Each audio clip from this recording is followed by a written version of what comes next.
Le commandant en chef de la marine ukrainienne a prêté allégeance aux autorités pro-russes de la région de Crimée. Il a fait une conférence de presse depuis la base russe de Sébastopol. Il a été dans la foulée limogé et doit être poursuivi pour trahison. Bonjour à tous et bienvenue dans cette nouvelle édition sur France 24.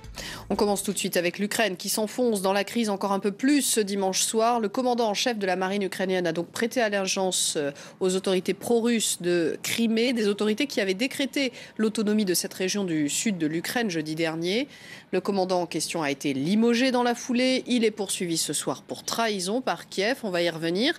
Johan Baudin est notre envoyé spécial en Crimée. Johan, vous avez passé la journée devant la base militaire de Perevalnaïa qui affirme, elle, qu'elle reste fidèle à Kiev. Alors qu'en est-il ce soir ? Est-ce le dernier acte de la prise de contrôle de la péninsule de Crimée par une autorité sous tutelle de Moscou qui s'est déroulée aujourd'hui, après la prise de contrôle des bâtiments administratifs et centres politiques, après la prise de contrôle des voies de communication? Eh bien, aujourd'hui, ce sont les dernières potentiellement forces de résistance et potentiellement forces loyales à Kiev qui semblent avoir été neutralisées. Nous avons passé la journée sur la base de Perevalnaïa. C'est à 20 km au sud de Simferopol, la capitale politique de la Crimée. Cette base accueille plusieurs centaines de soldats ukrainiens. Dès le début de la matinée, cette base a été encerclée par des soldats russes, des soldats en uniforme, sans insigne, mais qui nous ont dit qu'ils étaient russes et qu'ils étaient là pour défendre les Russes ici, les citoyens russes en Crimée. Ils se sont déployés autour de la base et un face-à-face entre soldats russes et ukrainiens a eu lieu tout au long de la journée. Le commandant de la base ukrainienne est même sorti devant les caméras faire un point presse improvisé devant les soldats russes et derrière ces hommes. Il a dit qu'un accord avait été trouvé entre les officiers de ces deux corps pour que les armes ne soient pas engagées. Et de fait, les chargeurs n'étaient pas engagés dans les fusils d'assaut des soldats russes et des soldats ukrainiens. Il a également dit qu'il attendait les ordres de Kiev, mais il a aussi dit que si les soldats russes tentaient de rentrer en force dans la base, ils se verraient dans l'obligation, sans grande conviction, de se défendre. Les Russes devront-ils rentrer et prendre de force cette base de Perevalnaïa? Rien n'est moins sûr, puisque ce soir, nous avons vu des dizaines de soldats ukrainiens quitter la base en uniforme, mais sans armes, pour rentrer chez eux, retrouver les leurs, retrouver leurs familles qui vivent à quelques mètres de cette base. Vont-ils revenir demain pour tenter de défendre cette base? Rien n'est moins sûr. Merci beaucoup, Johan Baudin, pour ces précisions en direct de Crimée, où vous continuez de suivre l'évolution de la situation pour France 24. Alors, à propos de la situation extrêmement confuse en Ukraine, nous étions tout à l'heure en ligne avec notre correspondant à Kiev. Il revenait sur la complexité de cette défection du commandant en chef de la marine ukrainienne. Il venait en effet tout juste d'être nommé à ce poste. Écoutez les explications de Gulliver Krag. Il semble qu'il y a une certaine confusion quant à l'ordre des événements. Qu'est-ce qui s'est passé exactement?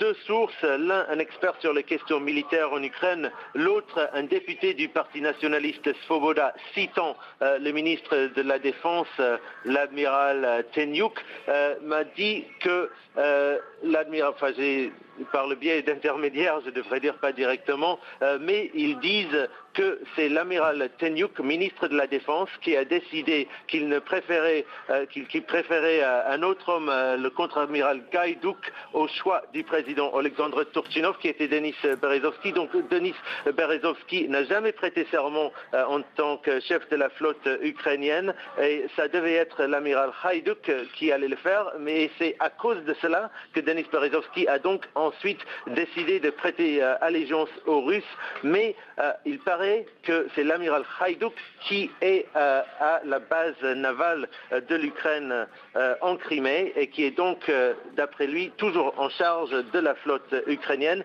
Ceci dit, il y a une information aussi comme quoi cette base aurait subi une coupure d'électricité et craint une attaque de la part des Russes.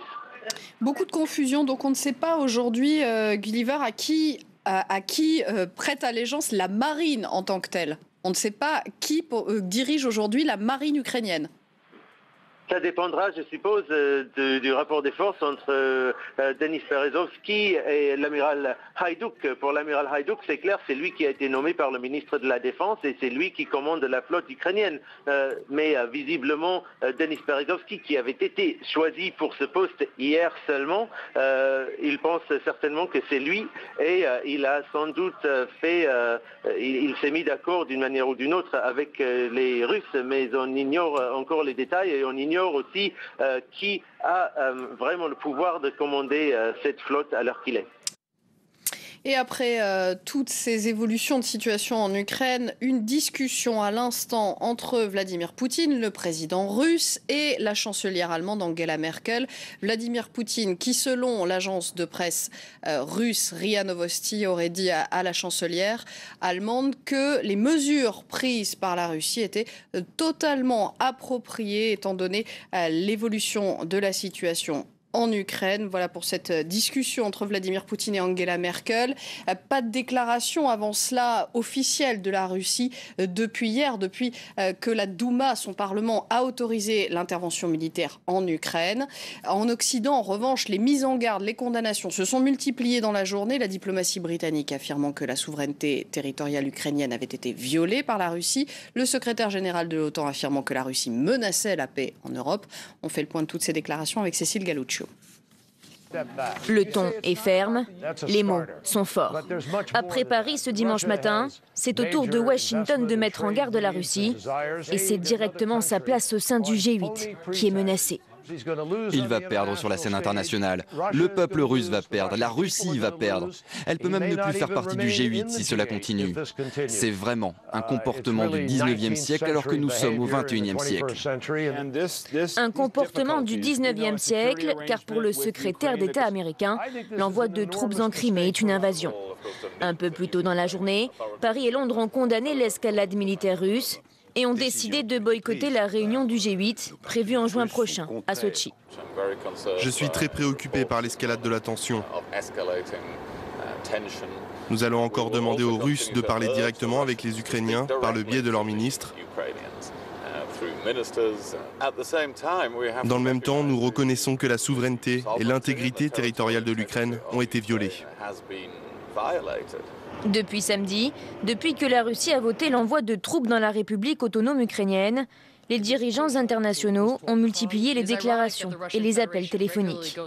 Après une réunion d'urgence ce dimanche, des 28 ambassadeurs des pays membres de l'OTAN, les ministres des Affaires étrangères de l'Union européenne se sont donné rendez-vous.